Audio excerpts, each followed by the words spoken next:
করেছে, ভারতের যে আগ্রাসী একটা ভূমিকা ছিল সব জায়গায়, সেখান থেকে স্বাধীন কণ্ঠে কথা বলতে পারছে ডক্টর মোহাম্মদ ইউনূসের নেতৃত্বে, এটা আমাদের কোনো অর্জন না? আমাদের যে রিজার্ভ বেড়েছে, আমাদের যে মুদ্রাস্ফীতি নিয়ন্ত্রণ আছে, আমাদের যে ব্যাংকিং খাতে ভগ্ন প্রায় বিধ্বস্ত ব্যাংকিং খাতে শৃঙ্খলা এবং আস্থা ফিরে এসেছে, এগুলি কোনো সাফল্য না? আমাদের যে 20,000-এরও বেশি হয়রানিমূলক মামলা, যেখানে প্রায় 5 লক্ষ আসামি ছিল বিরোধী দলের ভিন্ন মতের মানুষের, সেই মামলা প্রত্যাহার হয়েছে 20,000-এরও বেশি, এগুলি কি কোনো সাফল্য না? তো আপনারা যখন বলেন এই সমালোচনাগুলো তো অনবরত করা হয়, আমরা তো সবসময় উত্তর দিতে পারি না। কিছু ফেসবুকে লিখলেও স্যার মানা করে যে না, বলতে যেও না, জাস্ট কাজ করে যাও। আর ব্যক্তি পর্যায়ে আপনারা বললেন, একজন ভাই বললেন সাইবার বুলিং এর বিরুদ্ধে ব্যবস্থা নিচ্ছেন না কেন? আপনারা বলেন তো বুকে হাত দিয়ে, বাংলাদেশে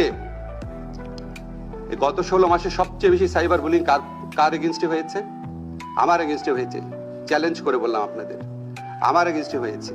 প্রথম 4 মাসে আমার বন্ধুরা খুঁজে বের করেছে, শুধু 4টা ডেডিকেটেড ভিডিও করা হয়েছে আমার সমালোচনা করে।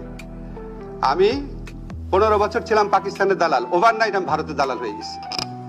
আমার আমেরিকায় বাড়ি আছে, আমার পরিবার চলে গেছে অলরেডি আমেরিকায়। প্রকাশ্যে চ্যালেঞ্জ করে বলেছি আজকের থেকে 6 মাস আগে, যে একটা মানুষ আমেরিকায় বাড়ি থাকলে এটা